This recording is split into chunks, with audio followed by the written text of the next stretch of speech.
ਪੰਜਾਬੀ ਭਾਸ਼ਾ ਰੁਜ਼ਗਾਰ ਦੀ ਭਾਸ਼ਾ ਨਾ ਹੋਣ ਕਰਕੇ ਅੱਜ ਦੀ ਨੌਜਵਾਨ ਪੀੜ੍ਹੀ ਹੋਰ ਭਾਸ਼ਾਵਾਂ ਵੱਲ ਭੱਜ ਰਹੀ ਹੈ ਜਿੱਥੇ ਉਹਨੂੰ ਰੁਜ਼ਗਾਰ ਦੀ ਆਸ ਹੈ। ਪਰ ਪੰਜਾਬੀ ਨੂੰ ਇਹਦਾ ਬਣਦਾ ਹੱਕ ਦਿਵਾਉਣ ਲਈ ਘੱਟੋ ਘੱਟ 5 ਦਹਾਕੇ ਪਹਿਲਾਂ ਤੋਂ ਪੰਜਾਬੀ ਦੇ ਚਹੇਤਿਆਂ, ਪੰਜਾਬੀ ਦੇ ਸਿਪਾਹੀਆਂ ਨੇ ਗੱਲ ਸ਼ੁਰੂ ਕੀਤੀ ਹੋਈ ਹੈ। ਜੇ ਗੱਲ ਕਰੀਏ ਆਪਾਂ 1967-68 ਦੀ, ਉਸ ਟਾਈਮ ਦੇ ਪੰਜਾਬ ਦੇ ਸੀਐਮ ਸਰ ਲਛਮਣ ਸਿੰਘ ਗਿੱਲ ਹੋਰਾਂ ਵਿਧਾਨ ਸਭਾ 'ਚ ਇੱਕ ਮਤਾ ਪਾਸ ਕਰਵਾਇਆ ਸੀ ਕਿ ਸਾਰਾ ਦਫ਼ਤਰੀ ਕੰਮ ਪੰਜਾਬੀ ਭਾਸ਼ਾ 'ਚ ਹੋਏਗਾ। ਇਸ ਲਈ ਦਫ਼ਤਰਾਂ 'ਚ ਕੰਮ ਕਰਨ ਵਾਸਤੇ ਸ਼ਾਰਟ ਹੈਂਡ ਬੜੀ ਜ਼ਰੂਰੀ ਸੀਗੀ। ਉਹਨਾਂ ਨੇ ਪੱਕੇ ਤੌਰ 'ਤੇ ਇੱਕ ਹੁਕਮ ਪਾਸ ਕੀਤਾ ਕਿ ਇਹ ਜੋ ਵੀ ਇਹਦੇ ਲਈ ਲੋੜੀਂਦੀਆਂ ਚੀਜ਼ਾਂ ਨੇ ਉਹ ਇਜਾਦ ਕੀਤੀਆਂ ਜਾਣ, ਬਣਾਈਆਂ ਜਾਣ, ਮਾਹਿਰਾਂ ਤੋਂ ਲਿਖਾਈਆਂ ਜਾਣ ਅਤੇ ਇਸ 'ਤੇ ਕੰਮ ਸ਼ੁਰੂ ਕੀਤਾ ਜਾਵੇ।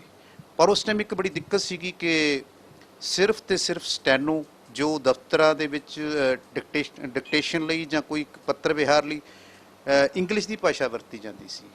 ਲੋੜ ਪਈ ਸੀ ਪੰਜਾਬੀ ਨੂੰ ਪੰਜਾਬੀ ਸ਼ਾਰਟ ਹੈਂਡ ਦੀ, ਪੰਜਾਬੀ ਸੰਕੇਤਕਰਨ ਭਾਸ਼ਾ ਦੀ। ਸੈਕਟਰ 28 ਦੇ ਵਿੱਚ ITI ਦੇ ਵਿੱਚ ਸਰਦਾਰ ਕਰਤਾਰ ਸਿੰਘ ਜੀ ਉਦੋਂ ਪੰਜਾਬੀ ਇੰਗਲਿਸ਼ ਸ਼ਾਰਟ ਹੈਂਡ ਦੀਆਂ ਸਿਖਾਉਣ ਦੀਆਂ ਸੇਵਾਵਾਂ ਦੇ ਰਹੇ ਸਨ। ਉਹਨਾਂ ਦੀ ਇਹ ਡਿਊਟੀ ਲੱਗੀ ਕਿ ਇਸ ਵਿਸ਼ੇ 'ਤੇ ਤੁਸੀਂ ਗੱਲਬਾਤ ਕਰੋ, ਇਸ ਵਿਸ਼ੇ 'ਤੇ ਕੰਮ ਕਰੋ। ਅਤੇ ਇਹ ਬੜਾ ਅਹਿਮ ਸਮਾਂ ਸੀ ਕਿ ਜਦੋਂ ਇੱਕ ਇੰਗਲਿਸ਼ ਦੀ ਸਟੈਨੋ ਪੜ੍ਹਾਉਣ ਵਾਲੇ ਨੂੰ ਪੰਜਾਬੀ ਦੀ ਗੱਲ ਕੀਤੀ ਜਾਵੇ। ਪਰ ਉਸ ਟਾਈਮ ਪੰਜਾਬ ਦੇ ਪੰਜਾਬੀ ਦਾ ਅੰਦਰਲਾ ਖੂਨ ਜਾਗਿਆ, ਉਹਨਾਂ ਨੇ ਇਸ ਵਿਸ਼ੇ 'ਤੇ ਕੰਮ ਕਰਨਾ ਸ਼ੁਰੂ ਕੀਤਾ। ਉਹ ਸਾਡੇ ਨਾਲ ਨੇ। ਅੱਜ ਤੋਂ 5 ਦਹਾਕੇ ਪਹਿਲਾਂ ਗੱਲ ਚੱਲੀ ਪੰਜਾਬੀ ਨੂੰ, ਪੈਰਵੀ ਕਿੰਨੀ ਕੁ ਮਿਲੀ ਵੱਖਰੀ ਗੱਲ ਹੈ, ਪਰ ਉਸ ਦਾ ਬੇਸਿਕ ਦਸਤਾਵੇਜ਼ ਕਰਤਾਰ ਸਿੰਘ MA ਹੁਣਾਂ ਨੇ ਇਜਾਦ ਕੀਤਾ। ਅਤੇ ਉਸ ਟਾਈਮ ਸਾਧਨ ਬੜੇ ਘੱਟ ਸੀਗੇ, ਫਿਰ ਵੀ ਉਸ ਨੂੰ ਉਸ ਤਰ੍ਹਾਂ ਨਿਖਾਰਿਆ। ਪਰ ਇਹ ਕੁਛ ਸਿਆਸੀ ਧਿਰਾਂ ਜਾਂ ਕਿਸੇ ਹੋਰ ਕਾਰਨਾਂ ਕਰਕੇ ਉਨੀ ਉਹ ਬੁਲੰਦੀ 'ਤੇ ਨਹੀਂ ਪਹੁੰਚ ਸਕੇ। ਪਰ ਅੱਜ ਵੀ ਜੇ ਕਿਤੇ ਸਟੈਨੋ ਦੀ ਜਾਂ ਸ਼ਾਰਟ ਹੈਂਡ ਦੀ, ਪੰਜਾਬੀ ਸ਼ਾਰਟ ਹੈਂਡ ਦੀ ਗੱਲ ਹੁੰਦੀ ਜਾਂ ਪੰਜਾਬੀ ਸ਼ਾਰਟ ਹੈਂਡ ਬਾਰੇ ਕੋਈ ਹੁੰਦਾ, ਉਹਨਾਂ ਦੀ ਕਿਤਾਬਾਂ ਪੜ੍ਹ ਕੇ ਹੀ ਬੱਚੇ ਸਿੱਖ ਰਹੇ ਨੇ। ਜਿੰਨੀ ਵੀ ਪੰਜਾਬੀ ਦੀ ਗੱਲ ਪੰਜਾਬ ਵਿਧਾਨ ਸਭਾ, ਪੰਜਾਬ ਦੇ ਵਿੱਚ ਪੱਤਰ ਵਿਹਾਰ ਦੀ ਗੱਲ ਹੁੰਦੀ ਹੈ, ਉਹਨਾਂ ਦਾ ਆਧਾਰ ਇਹਨਾਂ ਦੀਆਂ ਕਿਤਾਬਾਂ ਤੋਂ ਜ਼ਿਆਦਾ ਮੰਨਿਆ ਜਾ ਰਿਹਾ। ਕਰਤਾਰ ਸਿੰਘ MA ਜੀ ਸਾਡੇ ਨਾਲ ਨੇ। ਕਰਤਾਰ ਸਿੰਘ MA ਜੀ, ਤੁਹਾਡਾ ਅਜੀਤ ਵੈਬ TV 'ਤੇ ਸਵਾਗਤ ਹੈ।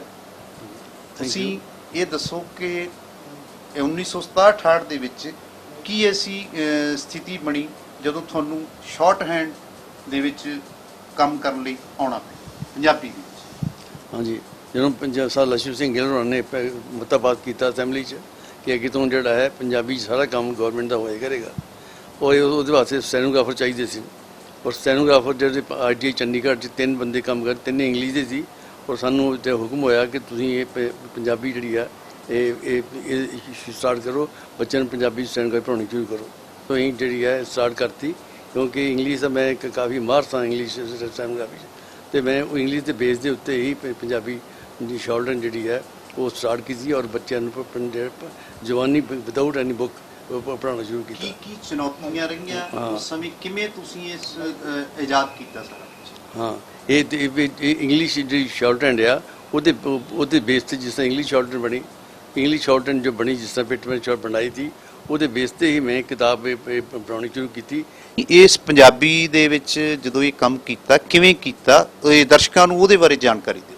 ਇੰਗਲਿਸ਼ ਕਿਤਾਬ ਬਣੀ ਹੈ, ਉਸ ਬਿਲਕੁਲ ਉਸੇ ਪੈਟਰਨ 'ਤੇ ਕਿਤਾਬ ਜਿਹੜੀ ਹੈ ਪੰਜਾਬੀ ਬਣਾਉਣੀ ਸਟਾਰਟ ਕੀਤੀ। ਅਤੇ ਰਾਤ ਨੂੰ ਘਰ ਬੈਠ ਕੇ ਲੈਸਨ ਤਿਆਰ ਕਰਨੇ, ਸਵੇਰ ਜਾ ਕੇ ਕਲਾਸ 'ਚ ਪੜ੍ਹਾਉਣੇ। ਤੁਸੀਂ ਕਿੰਨਾ ਸਮਾਂ ਉਸੇ ਤਰ੍ਹਾਂ ਹੀ ਬਿਨਾਂ ਕਿਤਾਬ ਤੋਂ ਬੱਚਿਆਂ ਨੂੰ ਪੜ੍ਹਾਇਆ? 3 ਸਾਲ, 1968, 69 ਔਰ 70, ਤਿੰਨ ਸੈਸ਼ਨ ਕਿਤਾਬ ਤੋਂ ਬਿਨਾਂ ਜਵਾਨੀ ਬੱਚਿਆਂ ਨੂੰ ਪੜ੍ਹਾਇਆ। ਔਰ ਉਸ ਤੋਂ ਬਾਅਦ 71 ਦੇ ਵਿੱਚ ਪਹਿਲਾ ਐਡੀਸ਼ਨ ਮੇਰੀ ਕਿਤਾਬ ਦਾ ਛਪਿਆ।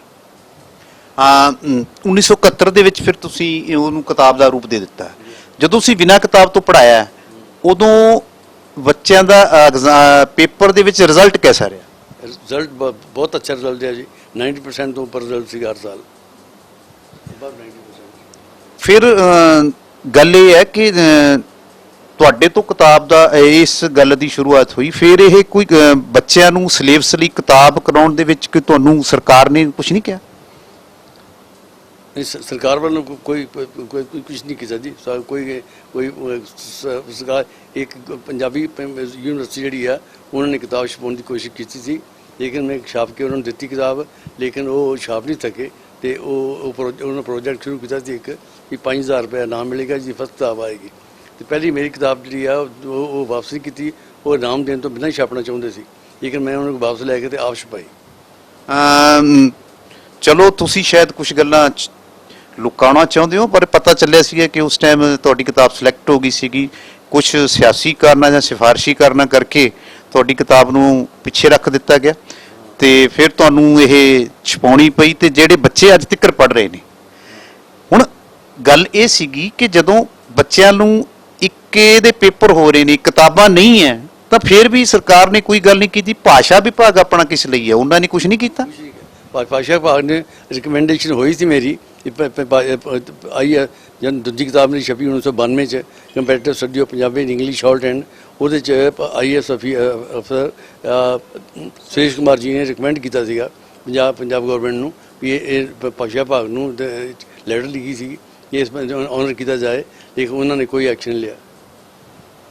ਚਲੋ ਆਨਰ ਦੀ ਗੱਲ ਤਾਂ ਤੁਹਾਡਾ ਕੰਮ ਹੀ ਆਨਰ ਦੇ ਕਾਬਿਲ ਹੈ, ਪਰ ਇਹ ਸੀਗਾ ਕਿ ਭਾਸ਼ਾ ਵਿਭਾਗ ਐਸਾ ਅਦਾਰਾ ਪੰਜਾਬ ਦਾ ਜਿਹੜਾ ਸਿਰਫ ਪੰਜਾਬੀ ਭਾਸ਼ਾ ਤੇ ਹੀ ਗੱਲ ਕਰ ਰਿਹਾ, ਜਿਹੜੀ ਛੋਟੀ ਸ਼ਾਰਟ ਹੈਂਡ ਹੈ ਪੰਜਾਬੀ ਲਈ ਹੈ, ਤੇ ਇਸ ਵਿਸ਼ੇ ਤੇ ਉਹਨਾਂ ਨੇ ਤੁਹਾਨੂੰ ਅਪਰੋਚ ਨਹੀਂ ਕੀਤੀ ਜਾਂ ਉਹਨਾਂ ਨੇ ਆਪ ਨਹੀਂ ਛਾਪੀ ਕੋਈ ਕਿਤਾਬ ਇਸ ਸ਼ਾਰਟ ਹੈਂਡ ਵਿਸ਼ੇ ਤੇ?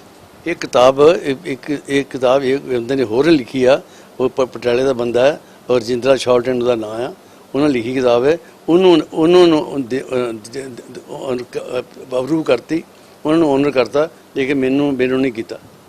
ਤੁਸੀਂ ਥੋੜਾ ਜਿਹਾ ਇੱਕ ਇਹ ਦਰਸ਼ਕਾਂ ਨੂੰ ਇਹ ਦੱਸੋ ਕਿ ਇਹ ਕਿਤਾਬ ਹੋਂਦ 'ਚ ਕਿਵੇਂ ਆਈ? ਜੀ ਪੰਜਾਬੀ ਯੂਨੀਵਰਸਿਟੀ ਪਟਿਆਲਾ ਨੇ ਇੱਕ ਅਨਾਉਂਸਮੈਂਟ ਕੀਤੀ ਹੈ ਕਿ ਇੱਕ ਜਿਨ੍ਹਾਂ ਨੂੰ ਪੰਜਾਬੀ ਸ਼ਾਰਟ ਹੈਂਡ ਆਉਂਦੀ ਆ ਉਹ ਕਿਤਾਬਾਂ ਲਿਖ ਕੇ ਸਬਮਿਟ ਕਰਨ ਸਾਨੂੰ, ਜਿਹੜੀ ਕਿਤਾਬ ਫਸਟ ਆਏਗੀ ਟੌਪ 'ਤੇ ਆਏਗੀ ਉਹਨੂੰ 5000 ਰੁਪਏ ਇਨਾਮ ਦਿੱਤਾ ਜਾਏਗਾ। ਤੇ ਉਹਦੇ 'ਚ ਮੈਂ ਕਿਤਾਬ ਆਪਣੀ ਲਿਖ ਕੇ ਭੇਜੀ, ਲੇਕਿਨ ਉਹਨਾਂ ਨੇ ਕੈਂਸਲ ਕਰਤਾ ਇਹ ਪ੍ਰੋਜੈਕਟ ਔਰ ਕਿਸੇ ਨੂੰ ਇਨਾਮ ਨਹੀਂ ਦਿੱਤਾ, ਔਰ ਮੇਰੀ ਕਿਤਾਬ ਉਹਨੇ ਰੱਖ ਲਈ, ਬਾਕੀ ਸਭ ਦੀਆਂ ਵਾਪਸ ਭੇਜ ਦਿੱਤੀਆਂ। ਤੇ ਉਹ ਮੈਂ ਜਾਂ ਕੋਈ ਜਨ ਵਾਪਸ ਲੈਣ ਗਿਆ ਕਿਤਾਬਾਂ ਆਪਣੀਆਂ, ਉਹਨਾਂ ਨੇ ਕਿਹਾ ਜੀ ਇਹ ਯੂਨੀਵਰਸਿਟੀ ਸਾਡੀ ਕਿਤਾਬ ਪ੍ਰਿੰਟ ਕਰਨਾ ਚਾਹੁੰਦੀ ਹੈ। ਮੈਂ ਕਿਹਾ ਜੀ ਤੁਸੀਂ ਜੇ ਨਾਮ ਨਹੀਂ ਦਿੱਤਾ, ਪ੍ਰੋਜੈਕਟ ਕੈਂਸਲ ਕਰਤਾ, ਇਹ ਕਿਤਾਬ ਮੇਰੀ ਵਾਪਸ ਕਰ ਦਿਓ, ਮੈਂ ਪ੍ਰਿੰਟ ਆਪ ਕਰਾਵਾਂਗਾ। ਇਹ ਕਰਕੇ ਮੈਂ ਆਪ ਪ੍ਰਿੰਟ ਕਰਾਈ ਕਿਤਾਬ ਹੈ। ਗੱਲ ਇਹ ਹੈ ਕਿ ਮੈਂ ਤੁਹਾਡੀ ਕਿਤਾਬ ਉਹ ਦੇਖੀ ਜਿਹੜੀ ਤੁਸੀਂ ਉੱਥੇ ਦਿੱਤੀ ਨੇ ਪੰਜਾਬੀ ਯੂਨੀਵਰਸਿਟੀ 'ਚ, ਉਹ ਕਿਤਾਬ ਦੇ ਵਿੱਚ ਉਦੋਂ ਸਾਧਨ ਬੜੇ ਘੱਟ ਸੀਗੇ, ਤੁਸੀਂ ਟਾਈਪ ਕੀਤਾ ਹੋਇਆ ਫਿਰ ਹੱਥ ਨਾਲ ਲਿਖਿਆ ਹੋਇਆ, ਤੁਸੀਂ ਦਰਸ਼ਕਾਂ ਨੂੰ ਦਿਖਾਓ ਤੇ ਥੋੜਾ ਦੱਸੋ ਵੀ ਕਿਵੇਂ ਕੰਮ ਕੀਤਾ ਹੈ। ਹਾਂ ਜੀ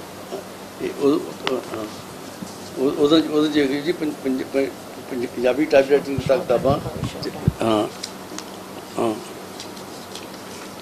ਇਹ ਕਿਤਾਬਾਂ ਮੈਂ ਸਬਮਿਟ ਕੀਤੀਆਂ ਸੀ ਉੱਥੇ ਪੰਜਾਬੀ ਯੂਨੀਵਰਸਿਟੀ 'ਚ, ਹੱਥਾਂ ਨਾਲ ਲਿਖੀ ਕਿਤਾਬਾਂ ਇਹ ਸਬਮਿਟ ਕੀਤੀਆਂ ਸੀ ਮੈਂ 6 ਕਾਪੀਆਂ ਜਿਹੜੀਆਂ ਹੁਣ ਭੇਜੀਆਂ ਸੀ ਉਹਨਾਂ ਨੂੰ, ਜਿਹੜੀ ਪੰਜਾਬੀ ਯੂਨੀਵਰਸਿਟੀ ਜਿਹੜੀ ਛਾਪਣਾ ਚਾਹੁੰਦੀ ਸੀ, ਲੇਕਿਨ ਵਿਦਆਊਟ ਇਨਾਮ ਦਿੱਤਿਆਂ, ਵਿਦਆਊਟ ਆਨਰ ਕੀਤਿਆਂ ਅਤੇ ਉਹ ਛਾਪਣਾ ਚਾਹੁੰਦੀ ਸੀ। ਮੈਂ ਕਿਹਾ ਇੱਦਾਂ ਨਹੀਂ ਹੋਣਾ, ਜੇ ਤੁਹਾਨੂੰ ਕੋਈ ਰਾਈਟ ਨਹੀਂ ਬਣਦਾ, ਜਦੋਂ ਤੁਸੀਂ ਪ੍ਰੋਜੈਕਟ ਕੈਂਸਲ ਕਰਤਾ ਹੈ, ਜੇ ਤੁਹਾਨੂੰ ਇਨਾਮ ਨਹੀਂ ਦਿੱਤਾ ਅਤੇ ਕਿ ਆਨਰ ਨਹੀਂ ਕੀਤਾ ਕਿਸੇ ਨੂੰ, ਅਤੇ ਇਹ ਤੁਹਾਡਾ ਰਾਈਟ ਨਹੀਂ ਬਣਦਾ। ਇਹ ਮੈਂ ਵਾਪਸ ਲੈ ਆਇਆ ਅਤੇ ਮੈਂ ਇਹ ਕਿਤਾਬ ਪ੍ਰਿੰਟ ਆਪ ਕਰਾਈ। ਇੱਕ ਪਾਸੇ ਤਾਂ ਹੁਕਮ ਜਾਰੀ ਕਰਤਾ ਕਿ ਤੁਸੀਂ ਸ਼ਾਰਟ ਹੈਂਡ ਲਈ ਕੋਈ ਕਰੋ, ਤੇ ਉਹਨਾਂ ਨੇ ਕੋਈ ਇਸ ਤੇ ਪੈਰਵੀ ਨਹੀਂ ਕੀਤੀ ਮੁੜ ਕੇ?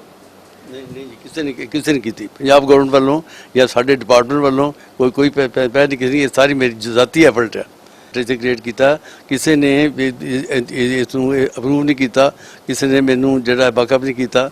ਮੇਰਾ ਪਰਸਨਲ ਕੰਮ ਹੈ। ਤੇ ਹੁਣ ਤੁਸੀਂ ਸਮਝਦੇ ਹੋ ਕਿ ਤੁਹਾਡੀ ਇਸ ਕਿਤਾਬਾਂ ਨੂੰ ਪੜ੍ਹ ਕੇ ਤੁਸੀਂ ਬੱਚੇ ਨੂੰ ਪੜ੍ਹਾਏ ਨੇ, ਉਹ ਵਾਕਿਆ ਪੰਜਾਬੀ ਵਿਧਾਨ ਸਭਾ ਜਾਂ ਪੰਜਾਬ ਦੇ ਸਕੱਤਰੇਤ ਦੇ ਵਿੱਚ ਕੰਮ ਕਰਦੇ? ਹਾਂਜੀ, ਹਰ ਡਿਪਾਰਟਮੈਂਟ 'ਚ ਕੰਮ ਕਰਦੇ ਜੀ ਬੰਦੇ।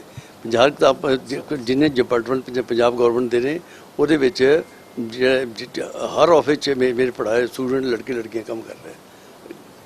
ਯਾਨੀ ਕਿ ਇਹ ਕਿਹਾ ਜਾ ਸਕਦਾ ਇਹ ਅਸਲ ਗੱਲ ਹੈ ਕਿ ਪੰਜਾਬੀ ਸ਼ਾਰਟ ਹੈਂਡ ਜੇ ਬੱਚੇ ਸਮਝਣਗੇ ਤਾਂ ਦਫ਼ਤਰਾਂ ਦੇ ਵਿੱਚ ਇੱਕ ਇਹਦੀ ਪੰਜਾਬੀ ਭਾਸ਼ਾ ਦੀ, ਪੰਜਾਬੀ ਬੋਲੀ ਦੀ ਪੈਰਵੀ ਸਥਾਪਿਤ ਹੋ ਸਕਦੀ ਹੈ। ਤੁਸੀਂ ਇੰਨਾ ਕੰਮ ਕੀਤਾ, ਤੁਸੀਂ ਕਿੰਨੇ ਚਿਰ ਸਰਵਿਸ ਕੀਤੀ? ਕਿਤੇ ਮੈਂ ITI ਚੰਡੀਗੜ੍ਹ 'ਚ 28 ਸਾਲ ਸਰਵਿਸ ਕੀਤੀ ਹੈ।